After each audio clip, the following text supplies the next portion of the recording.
My sister saw me from across the lobby, and the laugh happened immediately. Not the kind you can mistake for something else.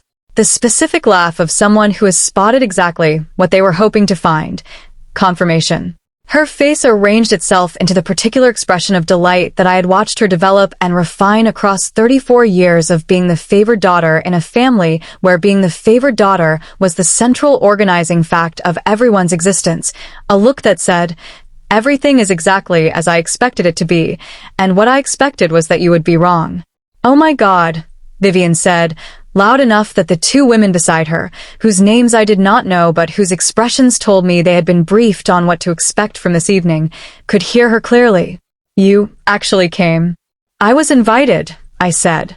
"Were you?" She turned to one of the women beside her with a conspiratorial lightness.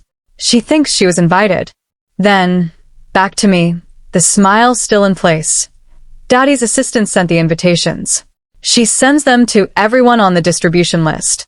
It doesn't mean you're actually on the guest list." I looked at her steadily. "There's a difference," Vivian continued, "between being on the distribution list and being on the guest list. The distribution list is just contacts. The guest list is people who are expected to attend, who belong here." She said the last two words with a particular emphasis, the kind that was meant to land and did land, the suggestion contained in them not subtle at all. Belonging was not something I possessed in this room, or at this event, or in this family, in any way that this occasion was going to honor. I was 38 years old. I was standing in the lobby of the Whitmore Grand Hotel in Washington, D.C., on a Thursday evening in October, wearing a dress I had purchased for approximately this occasion, a dark blue that the woman at the boutique had called navy with a kind of approving certainty. And I was holding an invitation that had arrived in my mail 3 weeks earlier, and that I had accepted after approximately 48 hours of deliberation about whether accepting it was worth what attending would cost me. I had decided it was worth it, not because I believed the evening would be pleasant.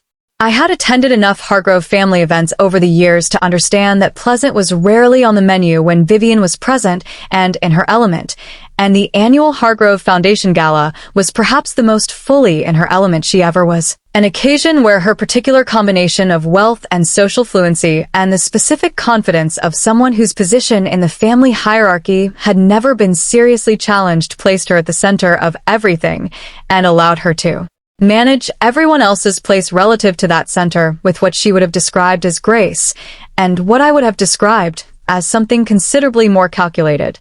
I had decided to come because my father had told me, in a phone call 3 weeks earlier, that it would mean something to him if I was there. My father, Edward Hargrove, was 71 years old. He had built a financial services company across 4 decades of work that had produced both genuine wealth and a genuine legacy, the kind that came from doing something real rather than inheriting something significant. He was not a warm man, not in the easy, uncomplicated way of fathers and stories about warm fathers. He was precise and demanding and had, across the years, distributed his attention and his approval according to criteria I had never fully understood as a child and had come to understand, as an adult, with considerably more clarity. Vivian had always received more of both. Not because he did not love me. I had never believed he did not love me. But love, in my family, had always been distributed alongside assumptions about what you would become and what you would do with it, and the assumptions that organized my father's love for Vivian were considerably more legible to him than the assumptions that might have organized his love for me, because Vivian's life, her marriage to a prominent attorney, her involvement in charitable work, her social ease, all of it confirmed what my father expected a daughter to produce, while my own life had always required a kind of translation that neither of us had been particularly good at performing. "Daddy didn't tell you to expect me?" I said to Vivian. "Daddy didn't think you'd actually come," she said. "He mentioned it was a possibility." I told him it wasn't likely. Another turned toward the women beside her. "She lives in Virginia somewhere. She's in the military. She never comes to anything. I live in Virginia. I am in the military. I never come to anything." All technically accurate. All delivered in the precise tone that converted accurate statements into evidence for a conclusion that had been assembled well in advance of any particular facts. I looked around the lobby, which was filling with the kind of people who fill lobbies at events like this one, the particular social class of Washington, D.C. philanthropy and political adjacency, the donors and the officials, and the people who existed in the space between those categories, which in this city was a very populated space. "I'll find my table," I said. "That's going to be interesting," Vivian said, and turned back to her companions. I should tell you who I was standing in that lobby, because the rest of the evening does not make sense without it. My name is Catherine Hargrove. I had been born Catherine Elizabeth Hargrove in the same year that my father's company had completed its most significant early acquisition, which meant that across the formative years of my childhood, the company's growth and my father's growing importance in the financial world of Washington were the backdrop against which my own development had occurred. A backdrop that my sister Vivian had adapted to with remarkable fluency and that I had, from a fairly early age, found considerably more interesting to observe than to participate in. That I had joined the Army at 22, after completing a degree in international relations at Georgetown, which was one of the decisions that my father had understood as reasonable given the degree, and that my family had nonetheless treated as a kind of departure from the expected trajectory. Not a scandalous departure, nothing that needed to be managed or apologized for, but a departure. Catherine joined the Army, people said, with the particular inflection of people noting something that was real, but that they did not quite know how to incorporate into the larger narrative they were telling about their family. I had spent 16 years in the Army since that decision. I am able to tell you, in the general terms that those 16 years allow me to use publicly, that my career had taken me through a series of roles in signals intelligence and cybersecurity operations that had been, in their latter stages, significant in ways that the public record does not fully reflect, and that I am not in a position to detail here.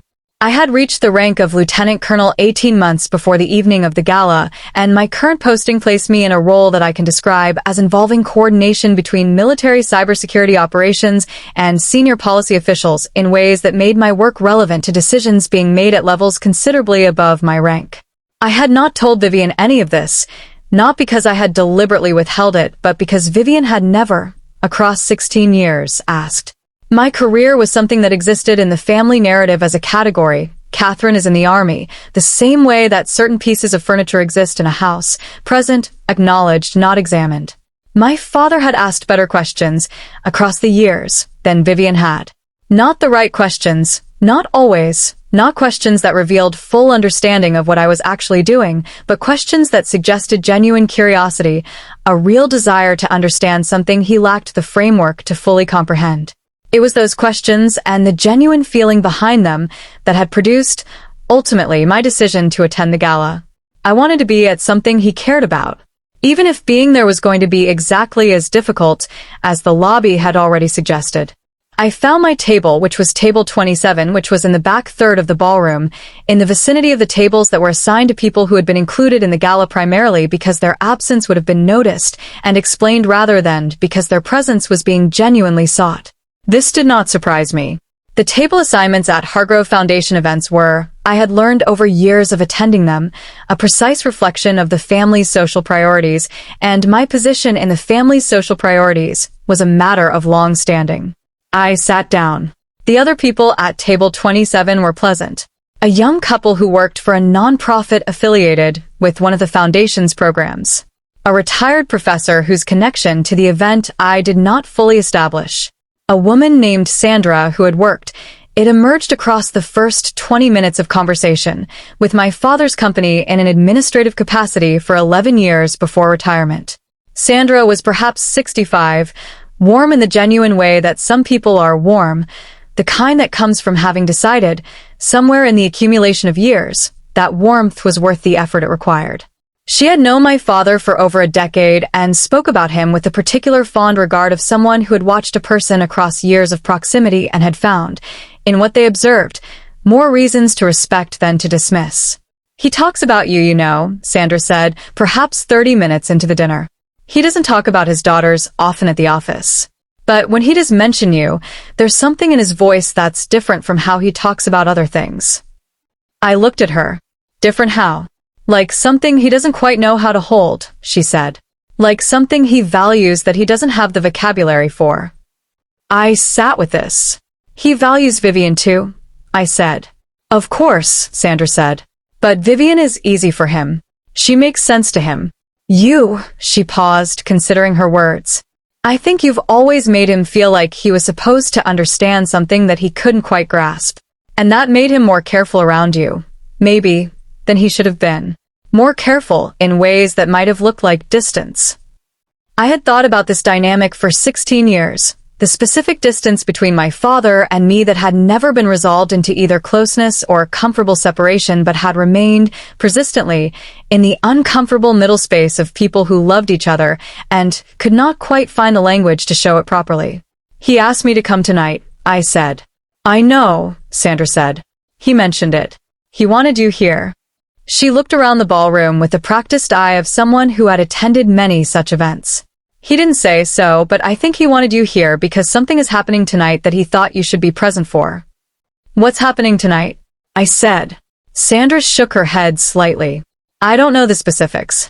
I just know the way he talked about this particular gala, like it was different from the others. The formal portion of the evening began approximately 90 minutes after the doors had opened. My father took the stage with the particular ease of a man who had stood before audiences of this kind for decades, and the audience responded with the warmth reserved for someone they had known and respected across years of consistent presence. He spoke about the foundation's work, about the causes that were being supported, about the meaning of philanthropy in a city where every institution competed for the same limited attention. He was a good speaker. He had always been a good speaker, precise and warm in the way that people who have built real things sometimes manage to be, the warmth coming from having something genuine to talk about rather than from performed emotion. Vivian sat at table 2, directly adjacent to the stage, and radiated the particular glow of someone at the center of the occasion they were designed for. I sat at table 27 and listened to my father speak. Near the end of his remarks, he said something that brought me forward slightly in my chair. This year, he said, we've added something to the program that I believe reflects the Foundation's evolving commitment to understanding the relationship between national security, technology, and the foundations of democratic institutions. We have a distinguished guest tonight who has been kind enough to agree to say a few words about this intersection, and I am grateful for his presence. He mentioned a name that I recognized immediately, and that produced, in the ballroom around me, the particular shift in quality that occurs when a room of people realizes that the person being mentioned is considerably more significant than they had anticipated encountering this evening. Please welcome, my father said, Mr. Daniel Marsh, Chief of Staff to the President of the United States. I want to describe what happened in the ballroom in the moment after that announcement because it matters to what came next. Daniel Marsh was 54 years old and had occupied his current position for 18 months, having come to it from a career that had included, among other things, a period as National Security Advisor and before that a position in the intelligence community that placed him, during a specific period of his career, in contact with exactly the kind of work I had been doing for the past 7 years. I had encountered Daniel Marsh directly on 2 occasions.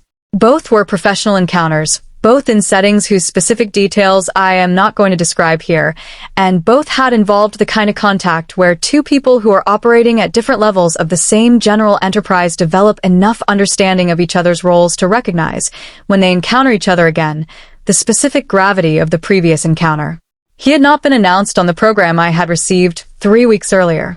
His addition to the evening was either recent or had been deliberately held back, and I could not tell from my position at table 27 which of those was the case.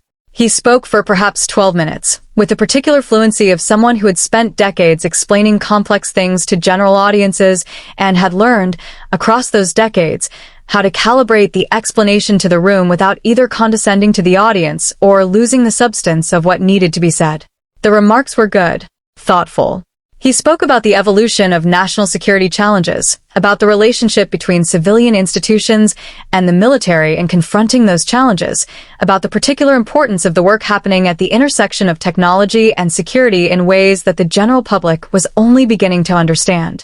I listened with the full attention that the subject deserved. When he finished, the applause was genuine. He shook hands with my father, said something to him that I could not hear from my seat, and then a member of his staff leaned down and said something quietly to him. He nodded once. His eyes moved briefly across the room. They stopped on table 27. I want to be precise about what happened next, because the specific sequence of events matters. A member of Marcia's staff, a young woman in a dark suit with a particular efficiency of motion that characterized people in those roles, moved from the stage area through the ballroom, threading between tables, in the direction of the back of the room. She stopped beside table 27. She looked at me. "Miss Hargrove," she said quietly, "Mr. Marsh would like a moment with you, if you're available." I was aware, in that specific moment, of several things simultaneously. That Sandra, beside me, had gone very still. That the retired professor across the table was watching with undisguised curiosity. That the young couple from the nonprofit had exchanged a glance. That people at the tables adjacent to ours, who had naturally been paying some attention to the arrival of a presidential staff member in their vicinity, were now watching with considerably more focused interest. "Of course," I said. I stood, straightened my dress, and followed the staff member toward the area near the stage where Daniel Marsh was speaking with two other guests while maintaining, in the particular way of people who have learned to conduct multiple conversations simultaneously, sufficient awareness of his surroundings to notice my approach immediately. He extended his hand. "Lieutenant Colonel Hargrove," he said. "I wasn't sure I'd see you tonight. Your father mentioned you might be here." "He mentioned you'd be here?" I said. "He mentioned it to someone who mentioned it to me," Marsh said. "The connections in this city are rarely as direct as they appear." A slight smile. "I'm glad you came. I've wanted to acknowledge you in some appropriate context since the Meridian situation resolved. I haven't had the right occasion until now." The Meridian situation. He said it in the particular way of someone using a reference that both parties understand, and that is capable of being overheard without revealing anything to anyone who did not already know what it meant. I knew what it meant. I had been, for a period of approximately 5 months across the preceding year, the senior analytical officer responsible for a specific operation that had involved the kind of work I am genuinely not able to describe publicly, work whose resolution had been discussed in the appropriate channels with the appropriate people and that had not, for very good reasons, appeared in any public record that a ballroom full of Washington philanthropists would have had occasion to encounter. "I appreciate that," I said. "What you put together on that," Marsh said, keeping his voice at the level of a private conversation while the ballroom continued around us, "was the clearest analysis I've received on any comparable situation in the time I've been in this role." I said so in the appropriate context at the time. I'm saying so to you directly now because I believe it's worth saying directly, regardless of the setting. I stood very still, receiving this. "The people who do work like that," Marsh continued, "the genuinely important work, the work that doesn't have a public face and never will, rarely receive adequate acknowledgement in any form. I try, when circumstances allow, to at least ensure that the acknowledgement happens person to person, even if it can't happen in a larger context." "I understand," I said, "and I appreciate it." "Your father," he said, "asked me to come tonight some weeks ago. When I indicated I might be available, he mentioned you'd be attending. I don't think it was a coincidence that he structured that conversation the way he did." I absorbed this. My father had known. He had known Marsh would be here, had known about the connection between Marsh's presence and my presence, and had structured the invitation and the evening in a way that created the opportunity for this moment without revealing, to me or apparently to Vivian, that the moment was being created. "He never told me you'd be here," I said. "No," Marsh said. "I don't think he would have.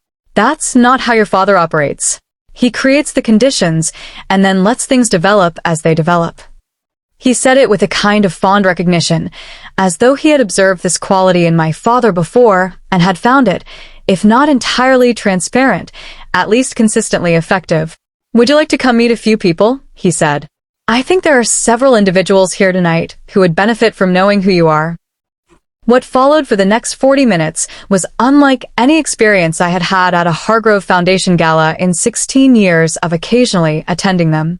Marsh moved through the room with the particular authority of his position, and I moved with him, and the people he chose to introduce me to were not random selections, but clearly deliberate ones, individuals whose connection to the work I had been doing in various capacities was either direct or sufficiently adjacent that the introduction carried genuine meaning. A former deputy director of the NSA who had retired 2 years earlier and who, when Marsh mentioned my name and role in the most general possible terms, extended his hand with a kind of precise, knowing warmth that indicated he understood exactly what was being communicated, without needing the specifics. A sitting member of the Senate Intelligence Committee, a woman in her 50s whose handshake was firm and whose eyes were the eyes of someone who received classified briefings regularly and who looked at me with the recognition of someone placing a name with a function they had encountered in that context. The founder of a significant cybersecurity firm whose government contracts intersected with the kind of work I did in ways that both of us understood, without either of us articulating.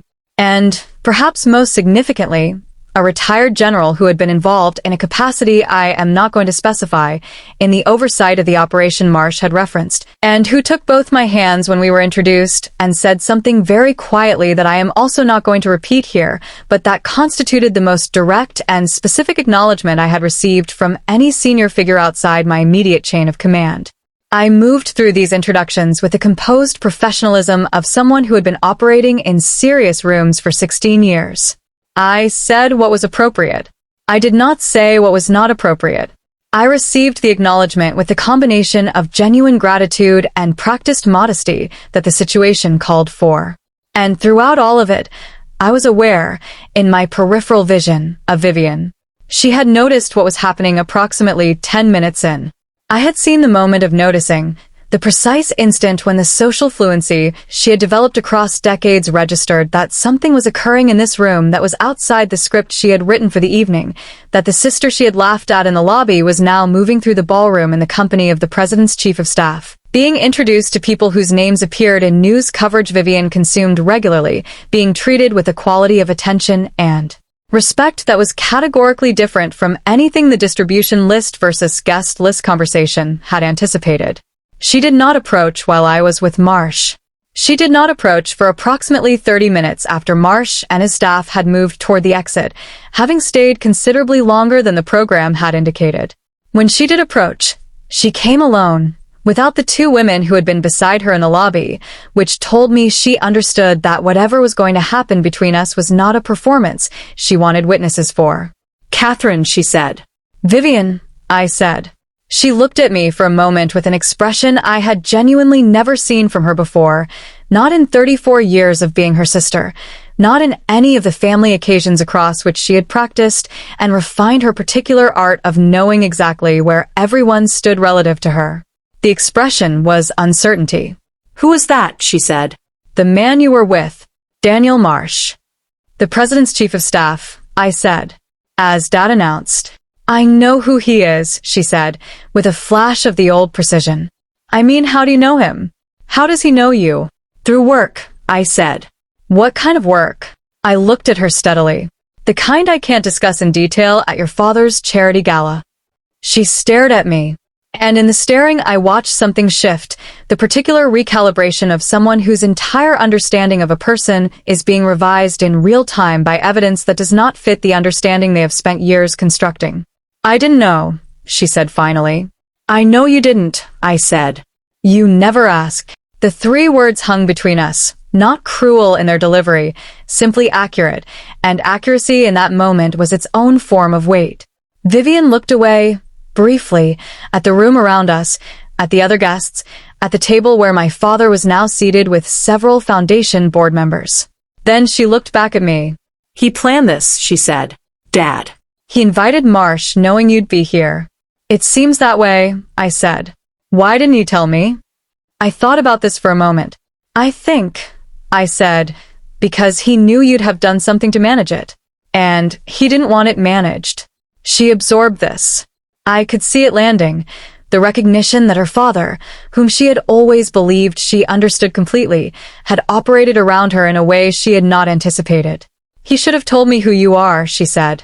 "What you do." I didn't know. "He might not know the full picture himself," I said. "He knows the shape of it. The specifics aren't mine to share, even with family." "But it's significant," she said. "What Marsh was saying. The way he talked about you. That was," she stopped. "Tried again. That wasn't nothing." "No," I said. "It wasn't nothing. My father found me near the end of the evening, when the gala was moving into its final hour, and the room had thinned toward the people who genuinely enjoyed these occasions rather than the people who attended from obligation. He was 71 years old, and he moved through his own event with the ease of someone who had built the thing and therefore belonged to it in a way that went beyond mere attendance. He found me near the bar at the edge of the main room, and he looked at me with an expression that I recognized, because I had seen versions of it across my life without ever quite knowing what to do with it. It was pride, not the easy, displayed kind.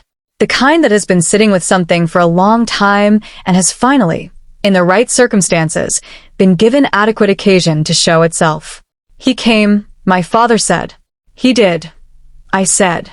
I wasn't certain he would. He has a significant travel schedule. You arranged it, I said. The whole evening. He did not deny this. I created conditions, he said, which was exactly what Marsh had said, word for word, which suggested that this was a phrase my father genuinely used. Why didn't you tell me? I said. That he'd be here. That this was whatever this was. He looked at me for a long moment. Because if I had told you, he said, you would have decided whether to come based on that information rather than on whether you wanted to be here. And I wanted you to be here because you wanted to be here, not because I had arranged something for you. I sat with this. And Vivian? I said. You didn't tell her either. Vivian would have managed it, he said, using exactly the same word I had used with Vivian earlier, which told me this was a family vocabulary, a shared understanding of exactly what managing meant and who in the family was most likely to do it. This was not an occasion for management. She's upset, I said. She'll process it, he said. Vivian is more adaptable than she appears. She's always needed, with you, more specific information than you've given her. You've been too opaque. Some of that is the nature of your work. Some of it is a choice. I looked at him. That's more perceptive than I expected. You underestimate me sometimes, he said, without particular rancor. I have understood for many years that what you do is more significant than what you can tell me about it. The specific nature of Daniel Marsh's regard for your work tonight told me things about the scope of what you've been doing that I have never been able to fully confirm before. Does it change anything? I said. For you. He looked at me for a long time. The kind of long time that a person of 71 allows themselves when they have something they want to say correctly. It confirms something, he said. Not changes. Confirms. What does it confirm? That the distance between us, he said slowly, has never been about indifference. On my part, or on yours. It has been about an absence of language. About two people who, he stopped. Gathered himself. I have not always known how to hold what you are, Catherine. The vocabulary available to me has never been quite adequate to the task. Tonight gave me, for the first time, a context in which I could see it clearly in the room, with the evidence of how other people who understood it responded to it. I felt something in my chest that was complicated, and that I was not going to address fully at a gala. Thank you for asking me to come, I said. Thank you for coming, he said. We stood there for a moment, the two of us, near the bar at the edge of the ballroom, while the evening continued around us, and something between us that had been a certain kind of closed for a very long time was, without dramatic ceremony, opening. I drove back to Virginia that night, leaving Washington at nearly midnight, the city still carrying the particular energy it carries at that hour, the particular light of a place that does not fully stop. I thought about the lobby and Vivian's laugh and the guest list comment and the careful, precise architecture of small cruelties that she had built across years of being the favored daughter in a family where the currency of favor was distributed according to legibility, according to how easily someone's life fit the story the family wanted to tell about itself. I thought about my father, moving through his own event with the particular authority of someone who had built the thing, and about the conversation near the bar, and about the word confirm, and what it meant for a 71-year-old man to look at his daughter and say that what he was seeing confirmed something he had believed for years without adequate evidence. I thought about Marsh and the retired general and the former deputy director and the senator, and what their specific acknowledgement meant coming from people who understood, with appropriate precision, exactly what was being acknowledged. And I thought about Sandra at table 27 who had said, he values something in you that he doesn't have the vocabulary for. The vocabulary problem, I had come to understand over 16 years of doing work that could not be fully named or described or displayed in the ordinary social context of family life was not really a problem of language. It was a problem of framework. The people in my family had not lacked words. They had lacked the framework that would have allowed the words to mean something. My father had been building that framework quietly across the years through the careful questions he had asked and the specific context he had created for this particular evening.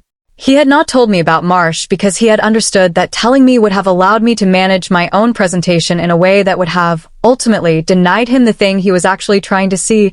He had wanted to see me in a room, being exactly who I was, being seen by people who understood exactly what that meant, without any of us having managed or arranged or softened the experience for anyone else's comfort. He had gotten that.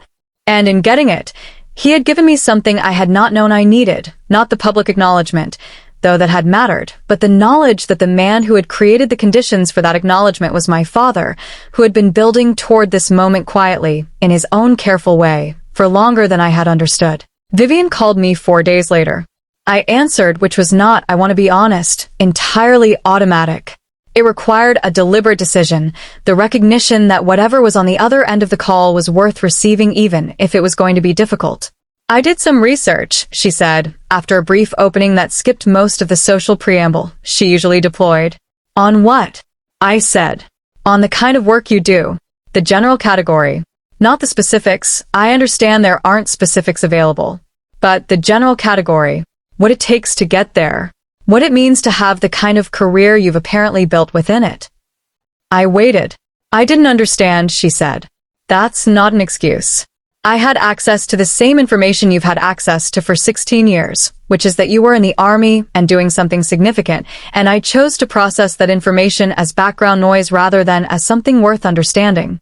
I did not ask you questions because asking you questions would have required me to be interested in something that didn't fit the story I had about who you were and where you fit. The distribution list, I said. A pause. Yes, exactly. She said it without the social fluency of the lobby, without the performance of confidence. Just the word, carrying its actual weight. I'm sorry. For the lobby. For years before the lobby. I held the phone for a moment.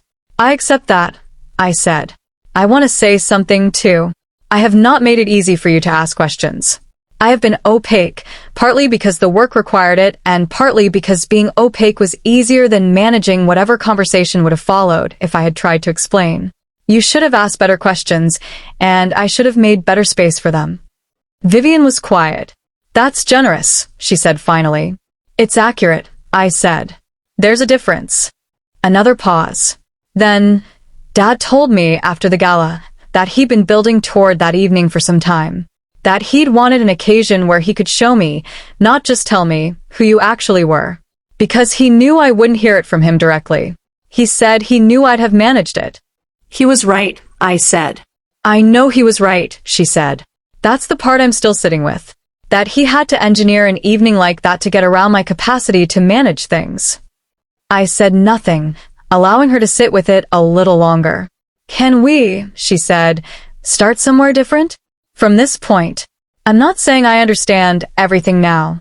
I don't. I probably won't. But I'd like to ask you better questions, if you're willing to answer them within whatever limits exist. I thought about the vocabulary problem, about framework, about what becomes possible when the people who love you develop enough framework to hold what you actually are. Yes, I said. I'm willing. We talked for an hour. It was not a perfect conversation. 20 years of accumulated assumptions do not dissolve in an hour, and I was not naive enough to believe that what had happened at the gala, or what was happening now, would produce some permanent and complete transformation in a relationship that had been what it had been for a very long time. But we talked. Really talked. Vivian asked questions. I answered what I could answer and explained, without defensiveness, what I could not, and she received the explanation without treating the limits as evasion. It was, by the standard of what had existed before, something genuinely new. There is something I want to say, finally, about the specific experience of being the family member whose life does not fit the available vocabulary. I had spent 16 years carrying work that was genuinely significant in a family context where its significance was invisible. Not because the people in my family were cruel or indifferent, though Vivian had certainly employed both of those qualities in specific moments, but because the framework required to understand what I had built simply had not existed in the rooms where my family gathered, and building that framework had not been prioritized because it was difficult and because the absence of it was, on the surface, costless to everyone except me. The cost had been real. The accumulation of years of being the person in the room whose life resisted easy description, whose accomplishments existed in a register that required explanation the room did not have time for, whose capacity was visible only to people operating inside a world that the rest of my family had no particular access to. That cost had not been dramatic. It had not arrived in a single devastating moment. It had arrived in the accumulation of lobby conversations and table assignments and the specific weight of being at events in your own family and understanding, reliably, that you were on the distribution list rather than the guest list. My father had understood this, I had come to believe, for longer than I had given him credit for. He had not had the vocabulary either, not fully, but he had recognized the absence and had worked toward correcting it in the careful, indirect way of someone who understands his own limitations in approaching a thing directly. He had created conditions, as he said, and the conditions had produced, on a Thursday evening in October, something that 4 decades of family dinners had not been able to produce, a room in which the full shape of who I was became visible to the people who had never fully seen it, through the medium of people who understood it precisely, who spoke of it with the specific gravity of genuine knowledge.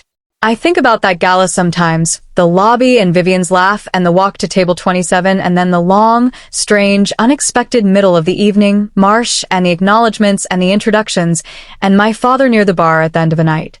I think about Sandra at table 27 who had said, "He values something in you that he doesn't have the vocabulary for." He had spent years building vocabulary, quietly, carefully, in the only way available to someone who lacked the framework to approach the thing directly.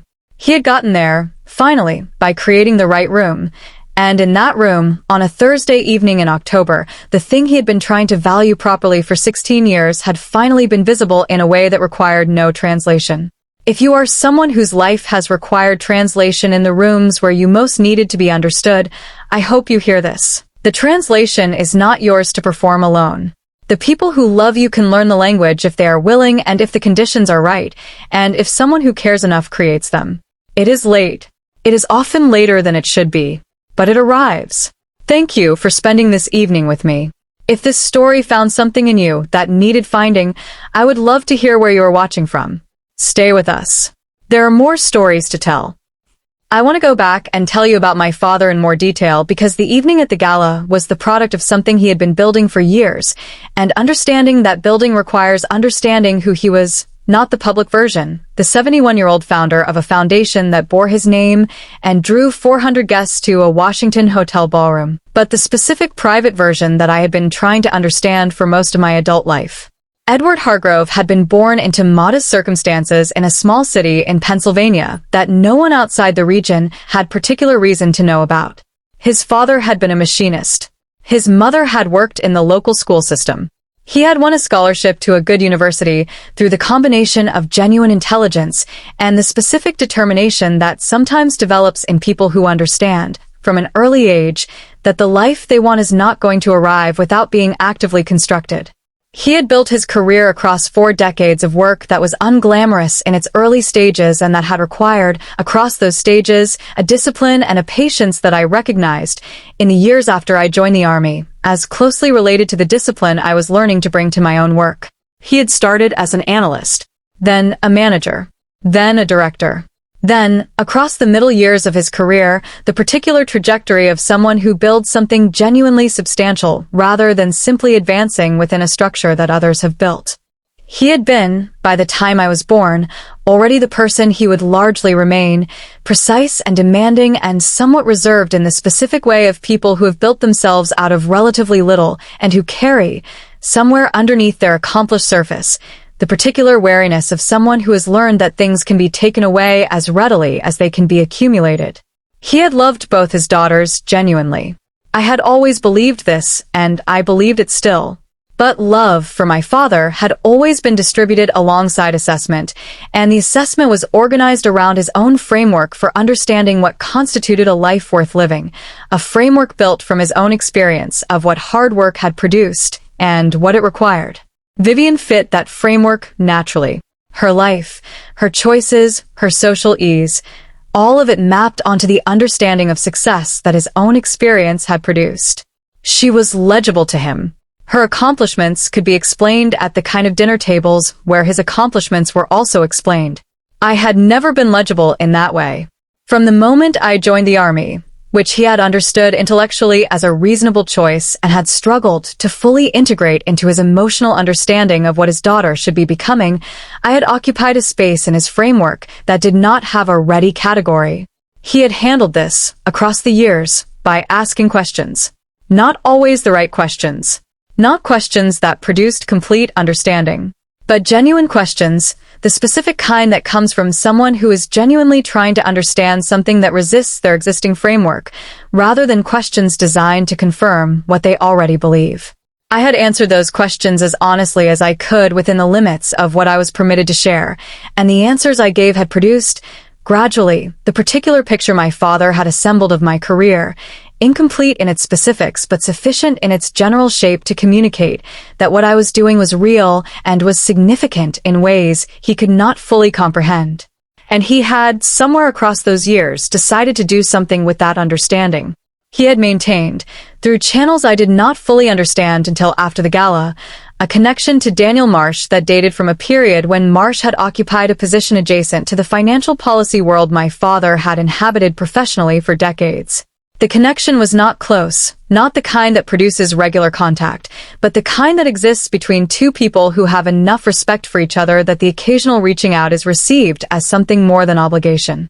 My father had reached out, some weeks before the gala, and had created the conditions, through a conversation that I had not been present for, and that Marsh had described in his characteristic economical way, for exactly what had happened on that Thursday evening. I had not known this until after the fact. My father had not told me because telling me would have allowed me to decide whether this was a situation I wanted to be placed in, and he had understood, with a particular insight of a man who had been watching me navigate difficult situations for 38 years, that I was more likely to decide it wasn't worth the complications than to decide that it was. He had wanted me in the room. He had wanted Marsh to be in the room. And he had wanted the encounter to happen as it happened, without prior arrangement on my part, because he had understood that the most honest version of the moment required that I not be performing anything for anyone. He had created conditions, as he always said. And the conditions had produced something that decades of family dinners, with their managed dynamics and performed ease, had never been able to produce. Truth. Without management. In a room that was large enough to hold it. I spent the month after the gala in a particular kind of reflection that I had rarely allowed myself across the previous 16 years, the reflection that comes when circumstances have provided enough perspective to actually examine something that has been too close to see clearly. I thought about the specific cost, across those 16 years, of carrying work that was invisible to the people who mattered most to me personally. Not the professional cost, which was the kind of thing that the institution I worked within understood and had protocols for addressing. But the personal cost, the accumulation of family dinners and holidays and ordinary phone calls during which the most significant portions of my daily life had no adequate language and no adequate venue for expression. I had managed that cost with what I believed at the time was grace. The composure that the work itself had trained into me, the capacity to hold things without showing that I was holding them, had served me well in those personal contexts in the sense that it had allowed me to continue functioning across all the domains of my life simultaneously, without any particular domain becoming aware of the cost it was imposing on the others. But composure is not the same as not paying the cost. The cost was paid regardless. The composure simply ensured that the people around me did not have to witness the payment. The gala had done something I had not anticipated. It had provided, for the first time across 16 years, a context in which the cost could be named without being exaggerated or minimized, in which the significance of the work could be acknowledged without requiring me to violate the obligations around discussing it, in which the people in my life who had been operating with incomplete information could receive enough context to revise their picture towards something closer to the truth. My father had engineered this, quietly and carefully, from a genuine desire to give me something he had understood I was not receiving. I do not know how he had known I needed it. I had not told him. I had been, as I said, composing the cost rather than displaying it. But something in the years of careful questions and attentive watching had communicated to him, in whatever language was available between us, that the invisible years had been long and that the invisibility had not been costless. He had done what he could do with what he had. That was, I thought, across those weeks of reflection, perhaps the most important understanding I had reached about my father across my entire life. Not that he was perfect. Not that he had always gotten it right. But that he had always been trying to do what he could with what he had available to him, including the limited vocabulary, including the incomplete framework, including the specific constraints of a relationship between two people who loved each other and had consistently struggled to find adequate language for that love. He had found a language, finally, on a Thursday evening in October, in the form of a room full of the right people. I was grateful for that room. More grateful than I had known how to say at the time, and more grateful still as the months passed, and the full shape of what had been given to me settled into something I could hold without performing composure around. It had been a gift, an unusual one, constructed by an unusual man through unusual means, but genuinely given, from a genuine understanding of what was needed. And it had changed something between us. Not everything. Not the years that had produced the accumulation of distance, but the direction of things. The direction mattered. I called him on a Sunday morning 3 weeks after the gala, which was not something I had done routinely before, not without a specific occasion to justify the call. I wanted to thank you, I said. For the gala, he said. For what you did at the gala, I said. For understanding what was needed and finding a way to provide it. He was quiet for a moment. Then, you understood what I was doing. Not until Marsh told me, I said. Not fully. I wondered if he'd tell you, my father said. I thought he might. He said you created conditions and then let things develop. A pause that might have contained, in a different kind of man, something like satisfaction. He's a perceptive person, my father said. He is, I agreed. We talked for 40 minutes, which was longer than our phone calls had typically been, and the conversation had a quality that I had been trying to understand how to describe in the weeks since, and that I would eventually settle on as directness. Not perfect directness. Not the directness of two people who have never had difficulty finding language for each other, but the directness of two people who have, finally, enough shared framework to approach each other without as much of the caution that insufficient framework requires. It was a beginning, long past when beginnings should begin, but a beginning nonetheless. I was willing to take it as what it was. That, too, is something I had learned across 16 years of doing work that required patience, that what arrives late is not therefore without value, that the timing of recognition does not determine the significance of what is recognized, that the right room, constructed at the right moment by someone who understood what it needed to contain, can do in an evening what decades of careful management could not. The work was real. The years were real. And now, finally, the room knew. That was enough. Stay with us. There are more stories to tell.